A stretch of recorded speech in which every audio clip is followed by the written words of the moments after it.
Breaking the myth of the narcissistic abuser's specialness.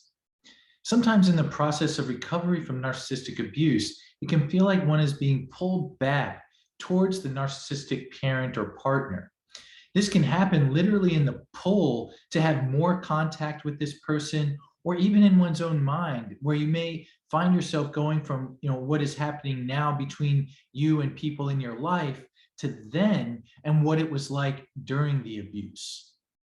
In either case, the needed distance from the narcissistic abuser gets compromised. But it's not like the narcissistic abuser is, in essence, barging down your psychological or emotional door, but rather that you may feel motivated to go back to the scenes of abuse in your mind's eye, or to say one more thing to the narcissistic abuser, et cetera, et cetera. Well, today's video explains how this pull to make you think that you need to go back to the narcissistic abuser in one of these ways may actually reflect feeling compelled to comply with the narcissistic abuser's insistence that you treat him or her as if they are more special than anyone else. And it can feel like something very important and special must be sort of kept alive by treating the narcissist as special, and that this feeling will, in essence, die if this specialness doesn't persist. And I want to lay out how abiding by the narcissistic abuser's sense of entitlement to being seen and treated as unique or special and better than others was likely a very important survival tactic for you to get through the abuse. And to do that, I'm going to explain why this myth is insisted upon so heavily by a narcissistic abuser, and talk about the consequences of not complying with it, especially for the scapegoated survivor. And last, I want to offer a different paradigm to think about oneself and important relationships that doesn't rely upon one person's specialness, but rather in the ability for another to complement your relationship to yourself and for you to complement their relationship to themselves. And that's something called interdependence. Well, my name is Jay Reed, and I'm a licensed psychotherapist in San Francisco, California. And I specialize in helping individuals recover from narcissistic abuse in individual therapy and through my online course and accompanying private Facebook community. To do this, we take a three-pronged approach to recovery that involves making sense of what happened, gaining psychological, emotional, and sometimes physical distance from the narcissistic abuser, and living in defiance of the narcissist rules. Today's video falls under the category of living in defiance of the narcissist rules. And if you're interested, I've organized the videos on this channel into three similarly named playlists. Well, another aspect to define the narcissist rules for living is taking care of yourself. And that's why I created this free webinar that offers 7 self-care tools to help you in the process of recovery from narcissistic abuse. And you can find the link in the description box below or by clicking here. So why can it feel so necessary to treat a narcissistic parent or partner as though they're special? Well, I think there are at least 3 reasons. One has to do with the narcissist's own psychology. Another reason has to do with the survivor's psychology. And the third reason has to do with the consequences for the survivor of not doing this. So the first reason is that the narcissist copes with his or her own sense of worthlessness by denying it and insisting on its opposite, that the narcissistic individual is actually more important or special than other people. They then feel entitled to have that artificially inflated sense of self-worth or specialness reflected in others' actions and treatment of them. This is particularly the case for their children or partners. And they need to find the worthlessness that needed to be cast off and denied in people other than themselves. And this is typically the function of the scapegoat survivor. So this concoction of fragile psychological mechanisms to erect self-worth where there is otherwise none results in those around the narcissistic abuser feeling compelled to see and treat that narcissistic person in the only way that individual can tolerate. And that is being seen as more special and important than anybody else to this onlooker or this other person in their lives. The second reason why it can feel so necessary to see the narcissistic abuser as the most special can be the child or partner's own need to idealize the narcissist. Idealization in itself is not a bad thing. In fact, there's a prominent psychoanalyst named Heinz Kohut who explained how healthy psychological development results when a young child can look up to a parent as special, wise, strong, and looking out for that child. And when the child has a parent who can live up to that child's idealizations when needed, then the child can identify with the qualities of that parent and take that parent in as how he or she wants to be or become as a person themselves. That's what happens when there's a good enough parent for the child to idealize. And by that, I mean that the parent doesn't exploit the child's developmentally appropriate need to idealize in order to bolster, that parent's own self-worth. And the parent also doesn't shy away from trying to be the person the child needs to look up to. So if a parent is unable to be idealized in this way, either through being too inhibited to be themselves fully, or to use the child's idealization for their own gratification, then the child will experience a deficit in having someone to look up to.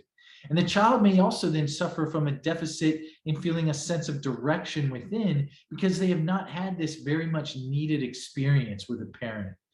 And so importantly, the need to find someone to idealize in such cases doesn't go away, but seeks again and again to find a suitable person to idealize so that that need gets to be satisfied. And as you can imagine, a parent or child of a narcissistic abuser whose need to idealize has been frustrated might be very well set up to seek and maybe even find a narcissistically abusive partner. And that narcissistically abusive person may invite and feel very gratified by this person's sort of idealizing way of treating them. But ultimately, this sort of paradise that's initially struck can get lost, and a more abusive or narcissistically abusive dynamic can come back into place. And the third reason why it can feel so necessary to treat the narcissistic abuser as special has to do with the dire consequences for the child or partner who does not see the narcissist as being better than or more special than everyone else. I mean, many survivors of narcissistic abuse report being withdrawn from, rejected, having their character attacked for being ungrateful, uncaring, or supposedly selfish, all for committing the sin of not taking the narcissist seriously enough. So a seemingly innocent comment or remark by the scapegoated survivor could be used as justification for such an attack by the narcissistic abuser. So to illustrate with another, again, anonymized example that's culled from professional, personal, and theoretical sources on this topic, a scapegoat survivor of a narcissistic mother recalled being about 7 years old and at a fast food restaurant with his narcissistic mother and sister. And he recalled his mother imperiously telling him to take all of their trays to the trash when they were done eating. And he remembered feeling a sting of feeling disrespected as he walked towards the trash bin, but knew he had to, level his protest in a way that wasn't going to set his very rage-prone mother off. So he figured out what he thought he might say without offending her. And when he got back to the table, said something like, I can't wait to grow up and be big so I can boss people around.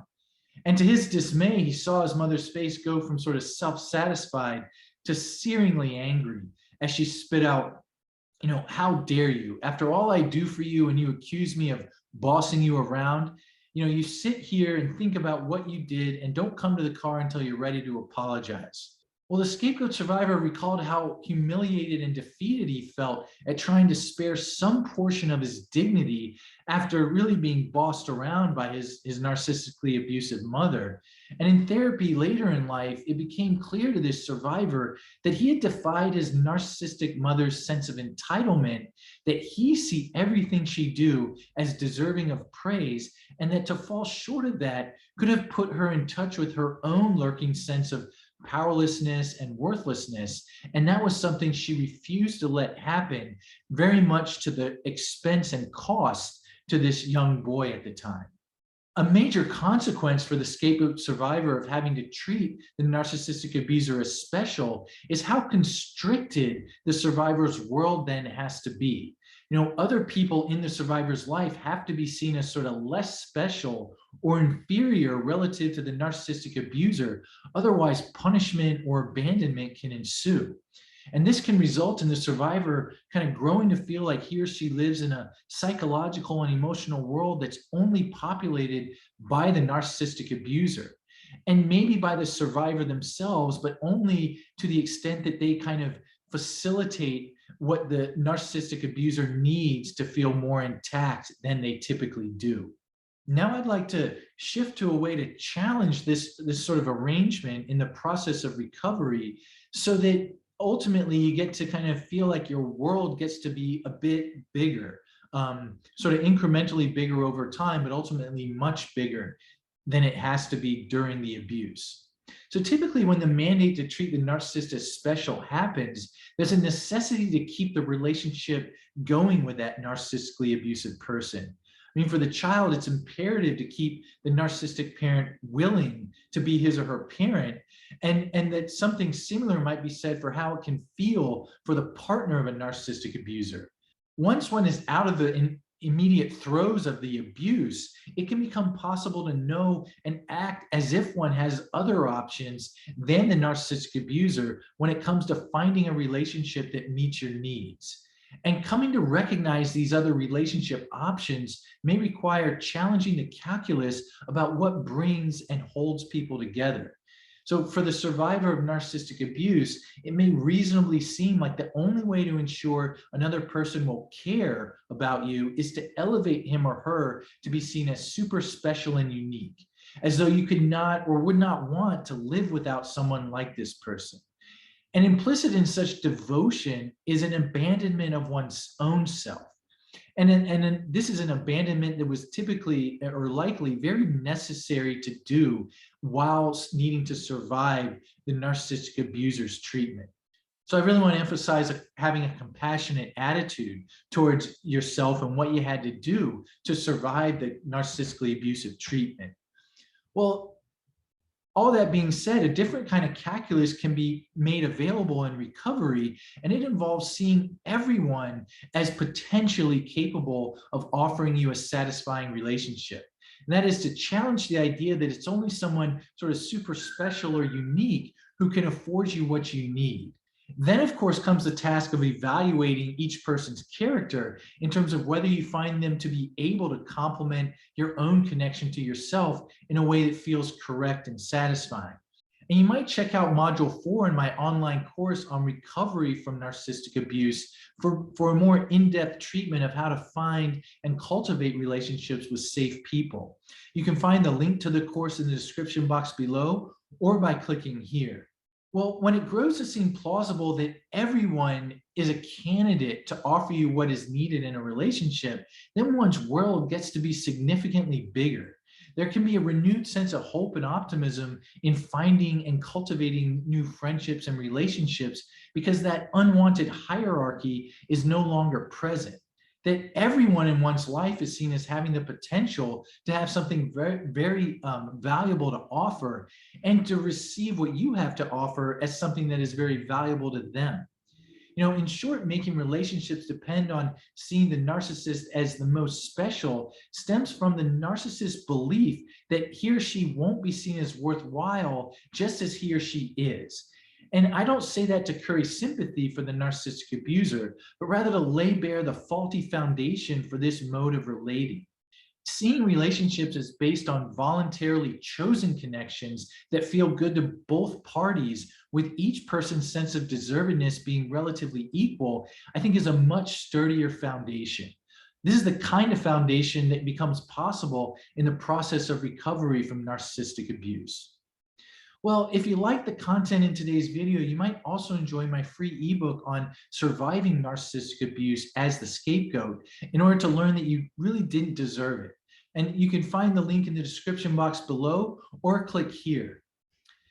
Well, thanks for watching today's video and for your continued engagement with this channel.